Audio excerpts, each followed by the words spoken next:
अस्सलाम वालेकुम दोस्तों, उम्मीद करता हूँ आप सब खैरियत से होंगे। आज हमारा 100 डेज चैलेंज का 58 डे है और आज हम बात कर रहे हैं कि बरसात के मौसम में जब बारिशें बहुत ज़्यादा होती हैं, हर चीज़ गीली हो जाती है, तो बिजली का करंट लगने के इम्कानात बढ़ जाते हैं।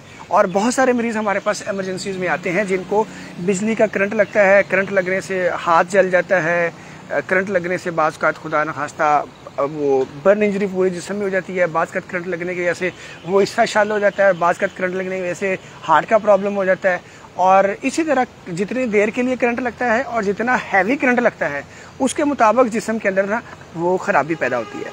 अब यहाँ पे सवाल ये पैदा होता है कि बरसात हर साल आता है, अब भी आया हुआ है, और बरसात के मौसम में घर में भी रहना है, घर से बाहर भी जाना है, काम भी करने हैं, तो बिजली लगने के इम्कानात जो हैं इसे कम कैसे कर सकते हैं। तो सबसे पहली बात जो आपने जिस चीज़ का ख्याल रखना है वो है कि आपने जुलाई का महीना और अगस्त का महीना याद रखें, नंगे पाँव नहीं चलना, नंगे पाँव नहीं चलना, बग़ैर जूतों के नहीं चलना। फ़र्श जितना मर्ज़ी साफ़ हो, आप घर के अंदर हो, दफ्तर के अंदर हो, कहीं भी हो, आपने पाँव में जूते रखने हैं।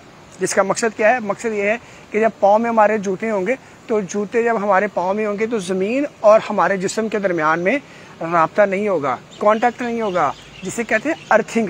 अर्थ का मतलब ये होता है कि अगर किसी वजह से कोई भी करंट दीवार के अंदर आ जाए, कोई भी करंट किसी चीज़ के अंदर आ जाए, तो एक तार ऐसी होती है जो इलेक्ट्रिशियन जो है ना उस मशीन से ज़मीन में डाल देता है कि जितना फालतू करंट हो वो ज़मीन में चला जाए।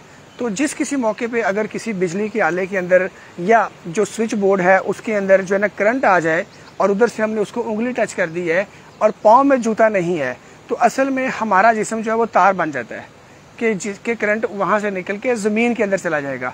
तो ये जो अर्थिंग का अमल है ये भी ठीक ठाक किस्म का झटका लगा देता है।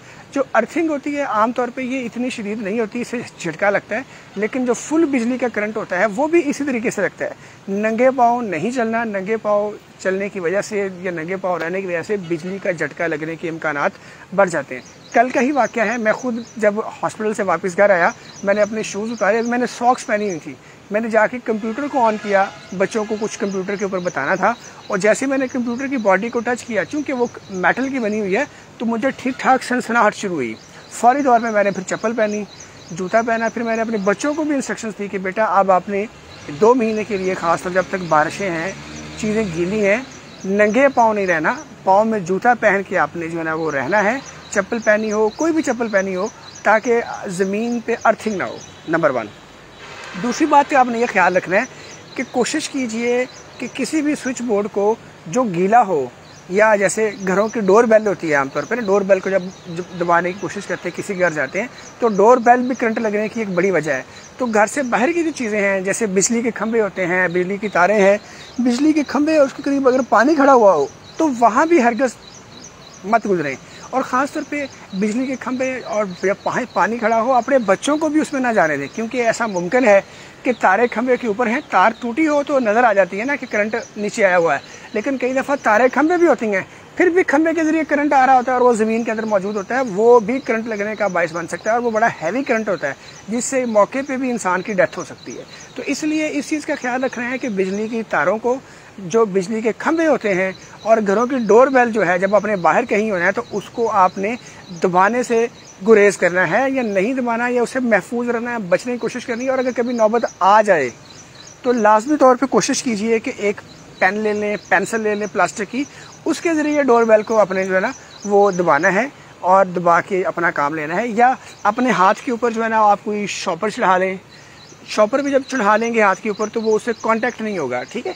या कोई कपड़ा दरमियान में रख लें, कपड़े के साथ आप जब टच करेंगे, कोई ग्लव्स हो, दस्ताना हो, या अपने कपड़े को ऐसे करके करेंगे तो आपका कांटेक्ट नहीं होगा। अच्छा, अर्थिंग की एक और मिसाल आपने देखी, वो जो बिजली का टेस्टर होता है, जब टेस्टर हम किसी सर्किट में लगाते हैं तो वो ऑन नहीं होता, जैसे ही अब पीछे उंगली लगाते हैं अपनी, फिर वो ऑन हो जाता है। तो क्या वजह है? वो जो टेस्टर के अंदर जो करंट आता है, थोड़ी सी मिकदार आती है, वो लाइट जलती है और हमारी उंगली टच करने से जलती है। तो ये असल में वही फिनोमेना है जो मैंने आपको बताया था कि अर्थिंग क्या चीज़ है। तो आपने इन चीज़ों का ख्याल रखना है। इसके अलावा घरों के अंदर ख़ास तौर पे जो माएँ बहनें काम करती हैं, कपड़े भी धोने हैं, कपड़े इस्त्री भी करने हैं, और बिजली की चीज़ों को और भी घर के अंदर जो है वो इस्तेमाल करनी है, तो बरसात के मौसम में चूँकि पानी आ रहा होता है, दीवारें गीली होती हैं, तारें गीली हो जाती हैं, तो स्विच बोर्ड जो होते हैं उनके अंदर करंट जो है ना घरों के अंदर भी आ जाता है। तो जब भी पानी का इस्तेमाल करना है, जब भी मोटर चलानी है, जब भी कपड़े धोने हैं, जब भी किचन में वो काम करना है, तो ये ख़वातीन के लिए ख़ास तौर पे ज़रूरी हदायत है कि वो भी नंगे पाँव मत बैठें, वो भी नंगे पाँव अपने घर के काम मत करें। अपने पाँव में जूता पहने हुए हो और जहाँ वो उन्होंने बैठ के काम करना है वो खुश्क जगह होनी चाहिए और करंट से, बिजली से दूर होनी चाहिए। और बिजली की जो एक्सटेंशन की तार होती है, बाज़ का स्विच दीवार में लगा हुआ है और हमने जो इस्तेमाल कर रहे हैं वो दूर कहीं जाके मशीन ऑन हुई है और वहाँ तक जो है ना एक तार जा रही है जिसको एक्सटेंशन कहते हैं। तो असल में जो एक्सटेंशन तार होती है कई दफ़ा उसमें छोटे छोटे जो है ना उसके प्लास्टिक के अंदर जो है ना वो ब्रेकेज हो चुकी होती है और वहाँ से करंट लीक हो रहा होता है, तो वो करंट भी फर्श के अंदर जा सकता है और जाके जो है ना घर के अंदर फैल सकता है। तो कोशिश कीजिए कि बरसात के दिनों में जब एक्सटेंशन तार भी इस्तेमाल करनी चाहिए तो एक्सटेंशन तार जो है ना वो ज़मीन पे ना रखें बल्कि वो ऊपर ऊपर जाए। जैसे स्विच लगा लिया उसके बाद वो तार जो है ना वो दरवाजे के ऊपर से, खिड़की के ऊपर से किस तरीके से ना ऊपर ऊपर गुजारें और जहाँ जाके आपने इसे इस्तेमाल करना वहाँ वो हवा में लटक रही हो। तो कोशिश ये कर रही है कि बिजली की जो एक्सटेंशन तार है वो ज़मीन पे ना हो, क्योंकि ज़मीन पे जब होगी उसके ऊपर से जब गुजरेंगे तब भी, और जब वो तार का भी ज़मीन से राब्ता होगा तब भी फ़र्श के अंदर करंट आ सकता है। तो ये चंद ज़रूरी एहतियाती तदाबीर हैं जो मैंने आपके गोश गुजार की हैं और ऐसा कई दफ़ा होने में एमरजेंसी में, ICU में हमारे पास मरीज़ आते हैं और बरसात के दिनों में बिजली लगने के इम्कानात भी बढ़ जाते हैं। अब यहाँ पे इंशाल्लाह मैं कल आपको बताऊँगा कि अगर बिजली का झटका लग जाता है तो फ़र्स्ट एड घर में क्या देनी है। घर में रहते हुए आप लोगों ने क्या करना है कि वाकई किसी को बिजली का झटका लगे तो रेत में दबाना है, वाकई बिजली का झटका लगे तो उसके ऊपर क्या क्या टोटके करने हैं, या फौरी तौर पे अस्पताल जाना है, या मामला ठीक है। इंशाल्लाह इसके बारे में मैं आपको कल के प्रोग्राम में आगाही दूंगा। अपना और अपनी फैमिली का बहुत सारा ख्याल रखें। रोज़ाना की बुनियाद पर शुक्र, अल्हम्दुलिल्लाह और अस्तगफिरुल्लाह। अस्तगफिरुल्लाह जो है ना बहुत सारी ज़िंदगी की मुश्किलात और बहुत सारी ज़िंदगी की आने वाली आफतों से महफूज रखता है। उसका विर्द ज़रूर किया करें। खुदा हाफिज़।